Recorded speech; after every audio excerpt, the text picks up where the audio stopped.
personally, from my experience of traveling interstate, for example, to Melbourne, Sydney, it seems to be a more collaborative approach. Okay? So it goes the other way around. If I survived in the big city, I can survive in a small city. 100%. Especially for a relationship-driven business, your people are the asset. Because the idea for recording around, when I was coming to Gold Coast and when we were talking about me coming to Gold Coast and doing some sort of recording and some ideas exchange within the NDIS sector on what's missing, what we're doing. All I can think of was nice beaches, okay, good sandy walk, okay, at least clean beaches compared to Melbourne, what we get there. No stones. Yeah, no stress, a little bit of fresh water, a bit of clear weather. But at the same time, it's the NDIS sector is very, very hard. There's a lot of competition. There's a lot of hard work sitting behind the desks, doing all that. It gets very monotonous. So the idea is to get out there and give the people something different to do, to see, to listen to. We can definitely cut it out a few bits. Yeah, we'll start walking. So Bobby, welcome to the Gold Coast. How do you feel on this lovely Friday afternoon, being away from Melbourne and in the state of sunshine? Oh, it is an amazing experience. Don't take me wrong on it, but it is important. I've been here seeing you, seeing Zeb. Zeb has come all the way from Brisbane on my phone call, and he took time out, which is amazing. The whole idea within the NDI sector as well is that we work so hard, and we need to take time out for yourself. But we have become people of our work as well. We can't stay away from work. We can't stay away from what we've been doing. If we are away, we're still thinking about work. I think it's because we have such a strong passion for what we do. Absolutely. And everything comes from the heart, even though it obviously is a profitable sector, and that's not why it is, but what we do is from an internal desire to make change, to help people. Absolutely. Yeah. Absolutely. Well, look, it's a hard work, and it is a way of working together. I'm trying to look for different opportunities here in Brisbane and Gold Coast as well, where we can come in or bring in Wise Healthcare, how we can introduce Wise Healthcare to the people in the community here, whether that's within the disability sector, whether that's a medicinal sector or healthcare sector. I've been talking to you about that. I've been talking to Zeb about that, and also having a few chats with a few of the people that I know in this region. There are a lot of different ways. There are a lot of different opportunities. So even while we are here on a different agenda, what we've been discussing about, what I'm here for with the meeting with you and Zeb, this is another thing that's sprouting. So I am pretty much looking forward to bringing Wise Healthcare very soon towards Queensland's lands as well. So, but you tell me, you give me your opinion. How's the market here in Queensland, other than the nice, beautiful beaches that people and providers and NDIS participants can enjoy?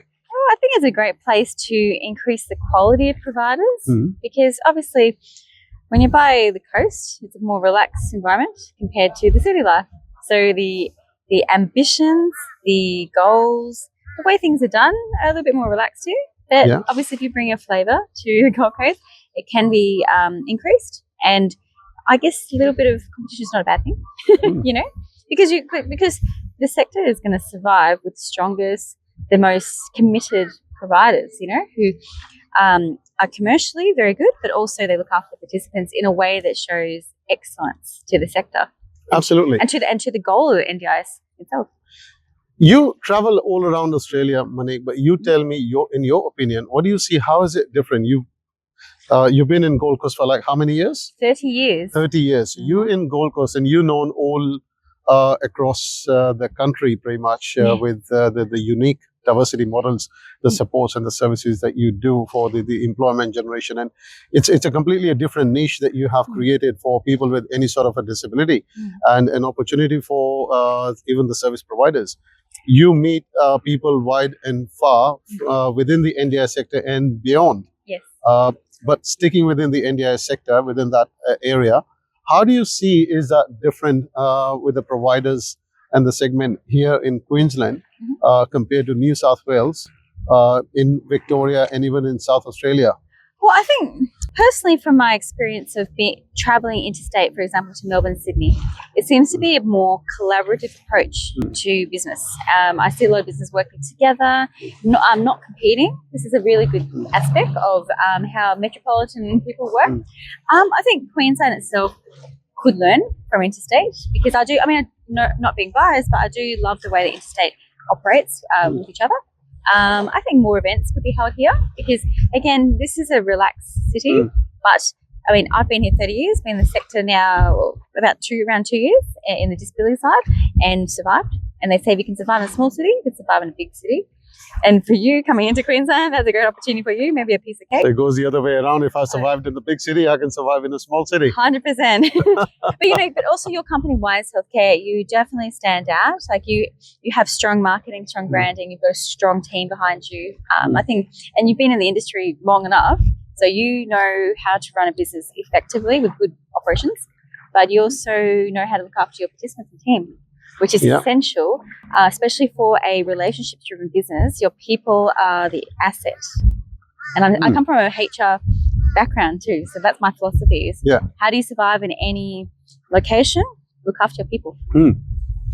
When you say about the events and bringing NDIS providers together and also create some better engagements for the providers to collaborate and to work together, at Wise Healthcare, I've been doing so many other events, and which is evening NDIS networking gatherings with knowledge exchange. I've been doing coffee catch-ups every 2 weeks with my team. Yes. And we've got a lot of different other projects going on.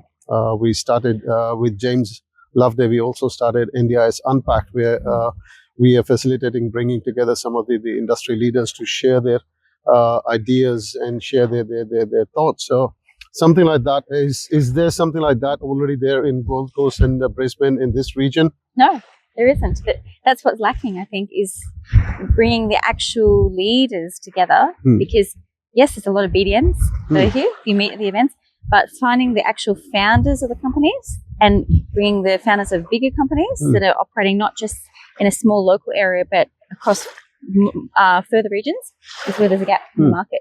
Because I think the way founders and CEOs think is a little bit different to BDM's mentality. And I think the Gold Coast needs a greater level of innovation and stronger leadership in the NDIS side of things, to be honest with you. In Melbourne, a lot of people are doing the business development side themselves when they're a startup. But do you find the same culture here in Gold Coast and Brisbane as well? Or I think they have more, everybody's got BDMs and everybody's investing into having a BDM and stuff. I think, interstate, there's a separation between founders and BDMs. But here, because it is a startup haven as well, you kind of have to be a little bit of a jack of all trades, but also very good at relationship building. I think is the key to succeeding in this industry here in the Gold Coast. Yeah. Because there are a lot of smaller businesses here. And that's fine. That's totally okay, because the Gold Coast does not have much employment. So a lot of people leave the Gold Coast, or they have to start their own business and then they make it work. So there is definitely opportunity to build leadership competency, leadership collaboration here in the Gold Coast itself. And I speak from observation of going to events, but also sitting on the sideline just observing online even how the relationships work. All right. There you go. And running a modelling agency. Sorry. We're different. Like, we're not clinical, but I'm looking at it from a people perspective and from an entrepreneurial and operations perspective. Do you have any plans going clinical as well? Because, of course, you connected with so many different participants on definitely a different scale and a different level. No. But then there's that's all providers are looking for.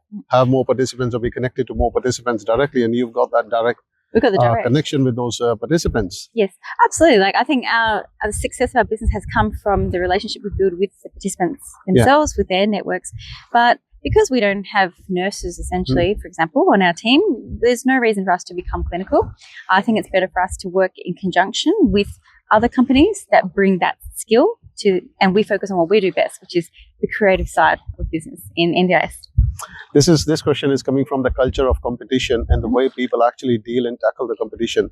Have you been approached many times to connect those providers directly with those NDIS participants, or the models that you have in the diversity models, so they can get their business directly or indirectly? Have you been approached anything like that? Not really. We've had people try to mimic our agency, our modelling agency, because we are the innovator and the first one in the country. But, I don't feel any threats whatsoever because I'm confident in my ability to lead diversity models because of my history of being a commercial model for 9 years so far, and it's still going at age 38. And my recruitment background. You want to keep that age 38 in the recording as well? Being in recruitment industry, educated in recruitment, but also worked in it. My history in education itself, and now obviously my passion in disabilities. So I think that we don't have any competition, and we will never actually have competition, but we will work in partnership with other companies that bring skills we don't have and work together. In your own words, how would you differentiate diversity models? Let's have a bit of a walk here as well. We'll just stroll a little bit. In your words, how do you differentiate diversity models from the other employment generation agencies in the sector? Well, absolutely. We hire our models in a creative sense because one of my other passions obviously is marketing and being able to bring out the best in our team in a short-term based employment in the scenario. So we pay our models on a gig basis, so per project. So they're not working set number of hours per week. It's just as the clients come. But we give them work that's enjoyable, it's meaningful. It makes them feel good about themselves, build their confidence. It's different. It's the kind of job that when I was younger, I would have loved to have done.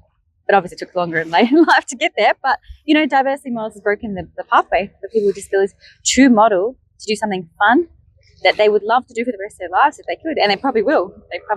Those experiences for those people with any sort of disabilities or the health challenges, I've seen that in the last 2 days working along your side in diversity models and being on that campaign.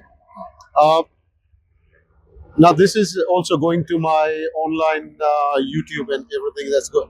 That I've got a Wise Healthcare's Care Chronicles. Oh, yes. So I've got an audio podcast and I've got a video that goes on YouTube. That gets shared. I'll get that edited anyway. In your own words, how's been your journey with diversity models? What's your experience, intake, and what's with the new changes or anything? How do you look at it? What would you like to say?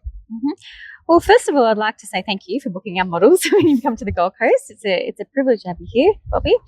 And I'm sure my models will share the same thanks to you. To NDIS, thank you very much for allowing us to be registered as a provider, because we are really proud as a modelling agency to be the first in the country to be doing this in the modelling sector.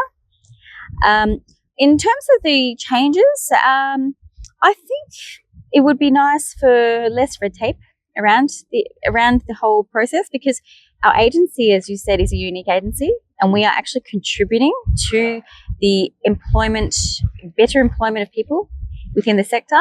We are helping to economically reduce the costs that NDIS incurs to pay for part of their lifestyle of some participants, because we're actually finding them employment and jobs.